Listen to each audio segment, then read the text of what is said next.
Lontayao Bros versus Boy Bagsik Kanungas sa Battle of the YouTubers. Kamusta mga idol? Here we go again, Mark Country TV. Please like and subscribe. And for today's video mga idol, pag-uusapan nga natin ng The Battle of YouTuber. Ibaling muna natin sa The Battle of YouTuber ang content at mga issue na napag-uusapan yon. Samantala mga idol, may bago ng mga kalabang itong si Boy Ungas at saka si Boy Bagsik. At ang kampo ng Taga Luzon ay may bago nang ibubuga sa ating mga taga-Kabisayaan. Itong dalawang magkapatid mga idol ay walang iba kundi si Lontayao Brothers, si Silver Boys Mark Lontayao at si David Lontayao. Well mga idol, may mga experience na nga ito pagdating sa pakikipagsuntukan. Habang issue ngayon ang kampo ni Casimero laban kay Silver Voice Mark Lontayao, ay naisipan ng ating idol na si Pau Salud kung saan inire-request niya ito kay Idol MG na iharap ang dalawang magkapatid na ito kay Boy Bagsik at Boy Ungas. Samantala mga idol, kung magkakaharap nga ang apat na ito ay sigurado akong magbibigay ito ng napakasolidong laban. Dahil alam naman natin mga idol na wala nang ang pambato ang Taga Luzon sa taga Kabisayaan. Samantala ngayon ay pagkakataon na nga ng Taga Luzon na bumawi sa kanilang baluarte. Dahil alam naman natin mga idol na ang dating lumaban sa taga Visayas ay walang panama sa ating mga idolo na hinakot ang mga kampyonato.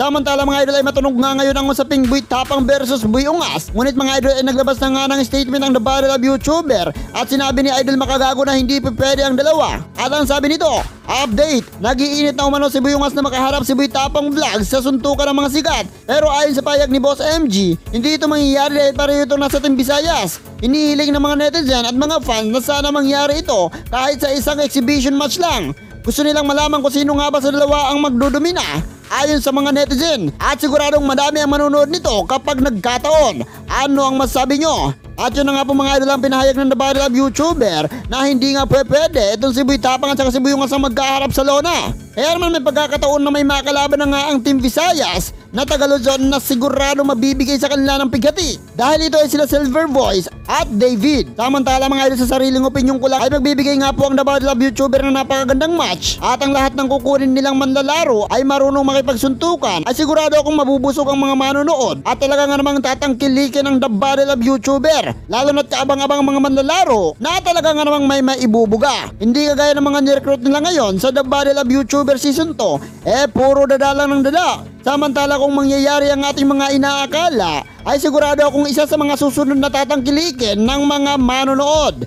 Anong masabi nyo? At panoorin natin ang video na ito. First, pag-usapan natin yung hamon ni Silver Voice Mark Lontayao at ni David Lontayao kay Jason Casimero, na sinagot ko na wag naman si Jason kasi medyo personal. Tunay nga, sabi nga niya kahit sa parking lot Pero kung gusto mo talaga makakita ng magandang laban ni MG, ito sa tingin ko magandang itapat dito sa mga Lontayao Brothers na magagaling din talaga ito sa boxing. I mean, nakita ko personally yan So, respect dito sa mga Lontayao Brothers sa boxing. Pero ito yung dapat makakalaban nila. Pero ito yung tunay Ito yung tunay na gusto kong makita. Kasi itong Silver Voice, dating boksingero, at si David Lontayao.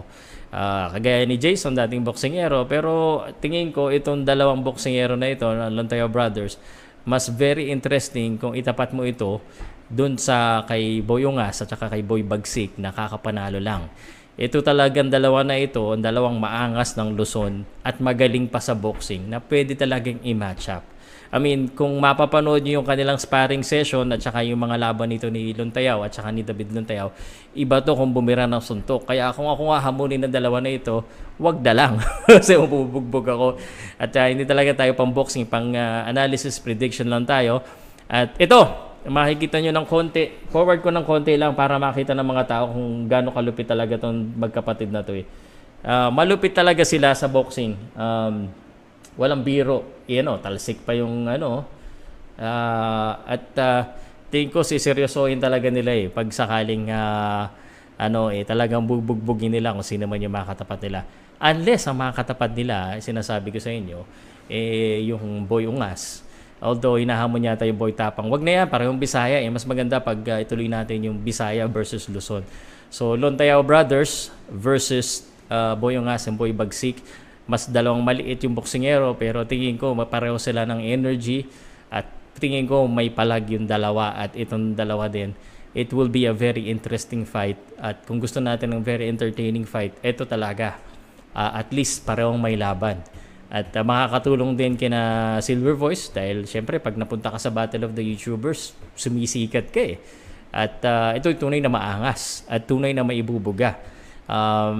Unfortunately, hindi katulad nung mga last time na uubusan ng hangin. Ito sa tingin ko hindi ito mauubusan ng hangin itong dalawa na ito dahil dahil talagang boksingero sila eh, no. So, MG, just in case na wala ka pang gusto kong pang idagdag, and sana maging komentaryo ako dito. Ito, entertaining ito talagang palaban nitong dalawang Lontaya brothers at nakita naman natin na palaban din talaga yung yung taga Cebu. Sayang naman kung Bisaya sa Bisaya, may thread na ng Bisaya at saka Cebu. Sama na natin dyan yung mga bago mong mga Bisaya na nakuha si Bad Boy ng Cebu. Ilaban mo rin sa taga Luzon.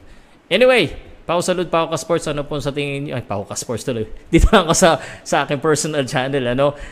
Kung sakaling mahilig ka sa boxing, doon ko nilalagay. Tsaka sa sports na professional doon sa isa kong channel. Dito, pag mga Battle of the YouTubers, entertainment, dito ko po nilalagay. Tsaka ito na yung susuot ko pag dito ako nagko-commentate. Tapos formal doon sa kabila.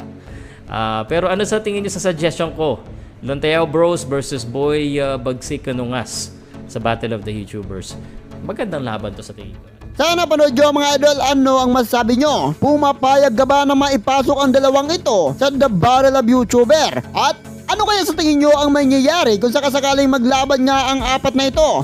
Well, kakasakaya ang mga taga-Visayas sa boksingherong magkapatid na ito. At kakasad din ba kaya sila sa ating idol na si Boy Ungas at si Boy Bagsik?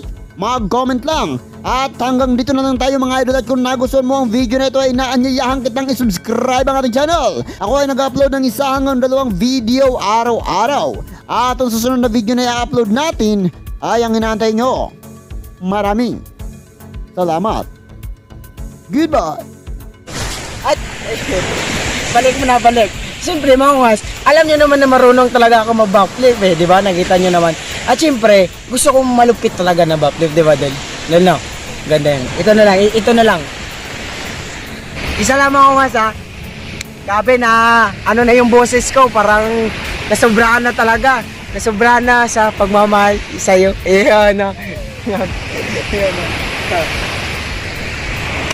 Okay, hindi ko na kaya mga ungas. Grabe, bigat na ng katawan ko. So mga ungas, napagod ako dahil nag-training kami kanina. At kanina, hindi nyo alam kung paano ako nag-bubble. Siyempre, maggalaw-galaw din tayo, di ba? Pero ngayon, nag-vlog ako. Siyempre, pagod na ako kung paano mag-bubble. So, yung mga ungas, una sa lahat, nagpapasalamat ako sa inyo. Pasalamat sa lahat. Wala, salamat sa iyo. At siyempre, gusto ko ipakilala sa inyo yung malakas nating kasama, si Katitig ERG Vlog. Sana ma-subscribe nyo sana dito sa comment section ko. I-subscribe nyo, napakabait na tao yan. I love you sa'yo. Ito, pakita.